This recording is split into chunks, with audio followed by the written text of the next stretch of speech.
Halo, Assalamualaikum warahmatullahi wabarakatuh. Ketemu lagi dengan saya, Pak Edi, pada pelajaran IPA kelas 8. Ya. Pada materi kali ini kita sudah masuk pembahasan tentang struktur dan fungsi sistem pencernaan. Nah, sebelum masuk struktur dan fungsi pencernaan, Pak Edi akan makan dulu ya. Ayah makan salad aku. Ayah makan apel. Donat. Donat. Lagi ya.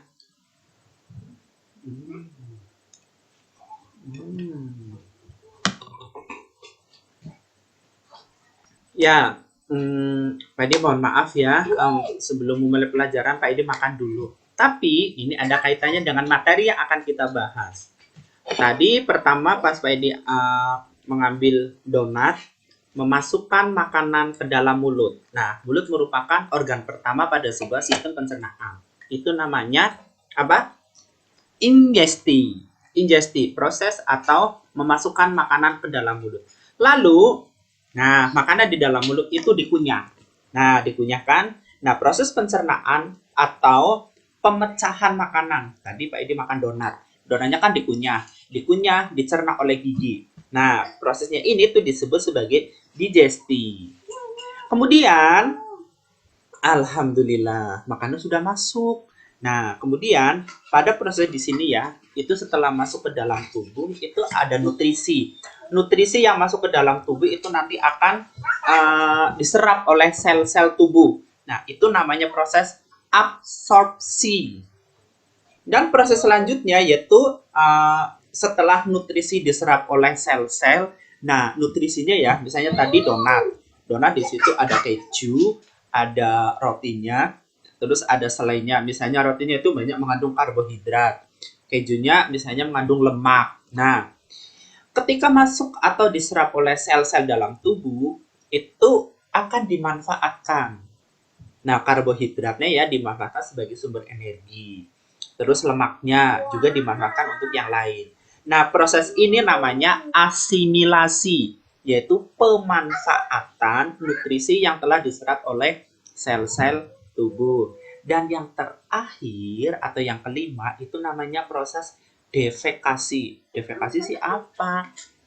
Nah, defekasi itu adalah proses di mana makanan yang sudah masuk ke dalam yang sudah melewati organ-organ pencernaan, ada sisa makanan yang tidak dimanfaatkan oleh tubuh yang akhirnya itu nanti akan dibuang dari sistem pencernaan melalui pengeluaran terakhir, itu namanya defekasi.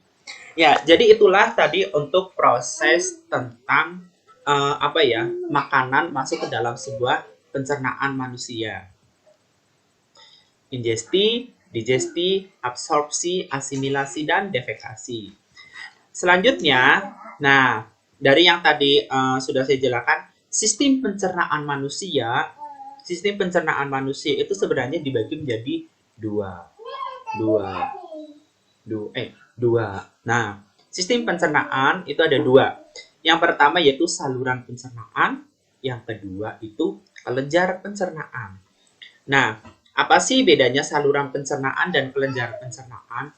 Kalau saluran pencernaan itu adalah makanan ketika masuk ke dalam mulut, dilanjutkan ke bagian ini, terus dilanjutkan terus sampai terakhir, itu ada namanya saluran pencernaan.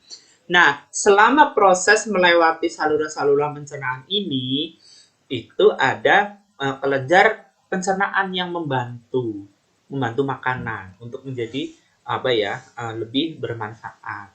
Nah, misalnya kita bahas dari organ pencernaan yang pertama. Tadi donat saya makan, mau makan lagi? Oh enggak. Ya, donat yang tadi kita makan itu dikunyah oleh gigi. Nah, di sini ada susunan gigi gigi orang dewasa, di mana gigi itu terdiri dari 4. Ada gigi geraham, ada gigi taring, ada gigi seri. Nah, ini 3. Yang 2 itu. Nah, gigi geraham. Gigi geraham itu ada gigi geraham depan dan ada gigi geraham belakang. Nah, ini gambarnya. Selanjutnya, bagian-bagian utama dari gigi di sini ada yang disebut mahkota. Mahkota itu adalah apa ya? Yang kelihatan kalau misalnya bunga, mahkota itu yang memberikan daya tarik terhadap serangga. Ini mahkota gigi juga ada mahkotanya. Tapi bukan mahkota sebuah apa ya? Putri itu ya, bukan. Terus nanti di dalam mahkota itu ada bagian yang disebut enamel dentin. Dan selanjutnya ada bagian yang disebut leher. Hah? Ternyata gigi punya leher loh. Dan ada juga akar. Kalau akar ini berarti kaitannya dengan saraf. Dan di dalam gigi itu ada rongganya. Nah, gigi itu tumbuh pada sebuah gusi. Selanjutnya, di mulut, makanan yang dikunyah itu selain dikunyah dari mengunyahnya itu merupakan proses pencernaan mekanik. Nah, itu menghancurkan makanan dari yang masuk itu menjadi lebih lembut. Kemudian dibantu oleh enzim. Nah, lidah di sini itu bisa merasakan berbagai macam rasa. Tapi bukan rasa yang pernah memiliki ya. Ada. Tapi kalau lidah itu ada asam, asin, manis, pahit, dan asin lagi. Ternyata asam, pahit, asin, dan manis. Ini di bagian-bagiannya. Nah, ini bagian ketika makanan masuk ke dalam mulut.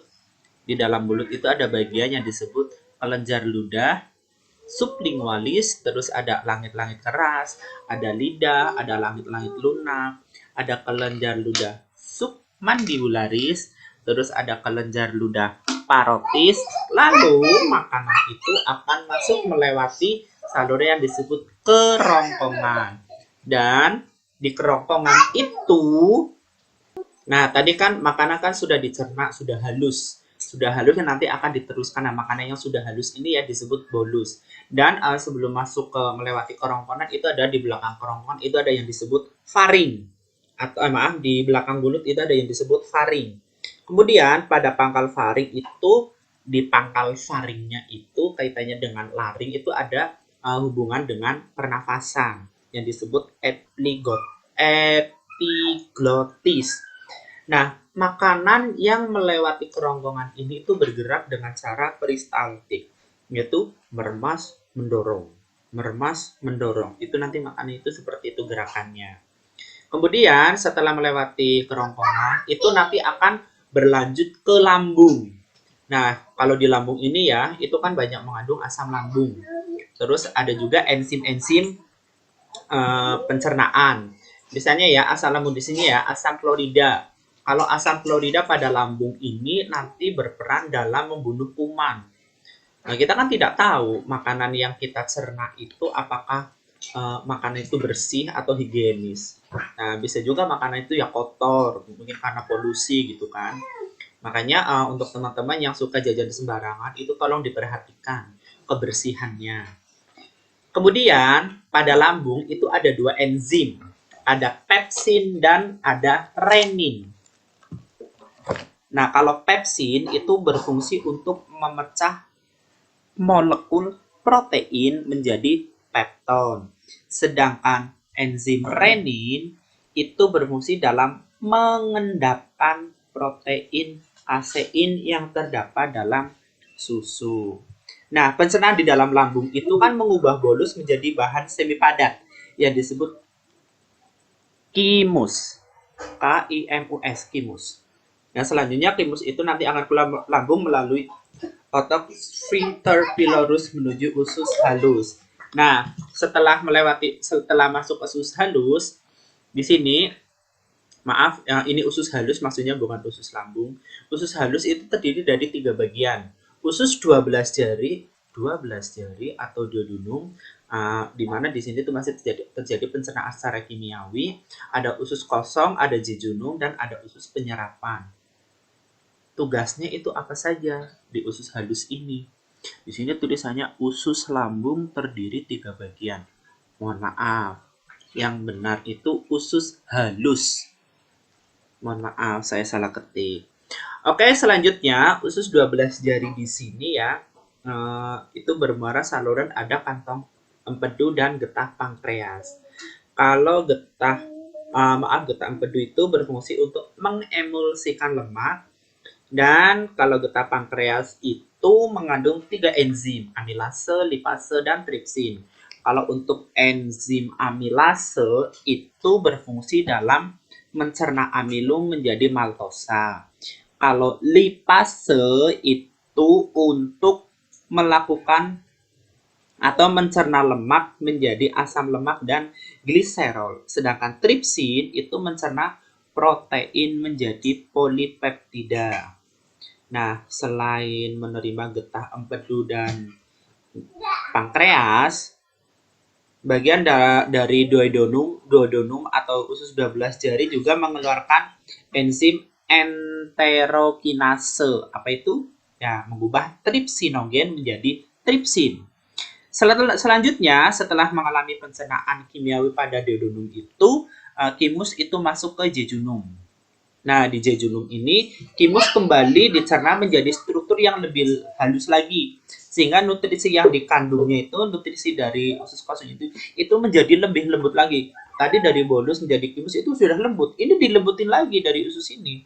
Nah, itu nanti akan mudah diserap. Nah, proses penyerapannya ini tuh terjadi di usus penyerapan atau ileum. Nah, kalau pada ileum ini terdapat jonjot-jonjot usus yang disebut villi. Villi itu untuk banyak, kalau untuk tunggalnya itu namanya filus. Filus ya, bukan pilus. Nah, kemudian semua proses pencernaan itu nanti berakhir pada usus halus. Jadi semua proses makanan dan ini ya, baik itu karbohidrat yang mengandung karbohidrat, lemak, protein, itu semua prosesnya itu terjadi atau berakhir di usus halus. Dan selanjutnya bahan sisa, kan ada sisa yang tidak dicerna dan tidak diserap oleh usus halus, itu nanti akan didorong menuju usus besar. Nah, pada usus besar di sini atau istilah lain dari usus besar itu kolon, di mana ada 3 bagian, kolon ascendens, transversum, dan descendens. Nah, pada kolon ini itu untuk ascendens itu naik, kalau kolon transversum itu datar, descendens itu turun. Selanjutnya pada usus buntu. Nah, pada usus buntu ini ada usus buntu yang merupakan perbatasan usus halus dan usus besar, di mana ada bagian disebut appendix dan rectum. Apa sih bedanya appendix dan rectum? Kalau appendix itu adalah tonjolan kecil atau umbi cacing. Nah, sedangkan bagian ujung yang besarnya itu namanya rectum. Nah, di dalam usus besar itu terjadi pengaturan air dan pembusukan bahan sisa makanan yang tidak dicerna membentuk feses. Nah, proses pembentukan feses ini itu dibantu oleh bakteri Escherichia coli yang berperan dalam pembentukan vitamin K dan vitamin B kompleks. Selanjutnya, feses itu didorong ke bagian rektum untuk dikeluarkan melalui anus. Itu ya. Nah, selanjutnya setelah dari usus besar ada juga organ pencernaan tambahan. Ini bagiannya. Ada hati, ada kantong empedu, dan ada pankreas. Kalau hati itu merupakan kelenjar pencernaan terbesar dalam tubuh manusia. Nah, kaitannya dengan proses pencernaan, hati juga membantu pencernaan lemak di dalam duodenum. Nah, selain itu, hati juga menghasilkan getah empedu yang dikirim dan disimpan di dalam kantong empedu. Selain itu juga, fungsi dari hati itu menetralisir racun sebagai tempat penyimpanan zat besi dan vitamin A, D, E, K, serta mengatur keseimbangan jumlah glukosa dalam darah. Nah, kalau kantong empedu itu organ yang di bawah hati. Nih, kantong empedu itu yang berwarna hijau. Nah, yang berfungsi untuk menampung dan menyimpan getah empedu yang dihasilkan oleh hati. Getahnya itu berwarna kuning kehijau-hijauan ya, karena mengandung pigmen biliburin. Kantong empedu berwarna kuning kehijauan karena mengandung pigmen biliburin. Kemudian selanjutnya yang Organ pencernaan tambahan berikutnya itu pankreas.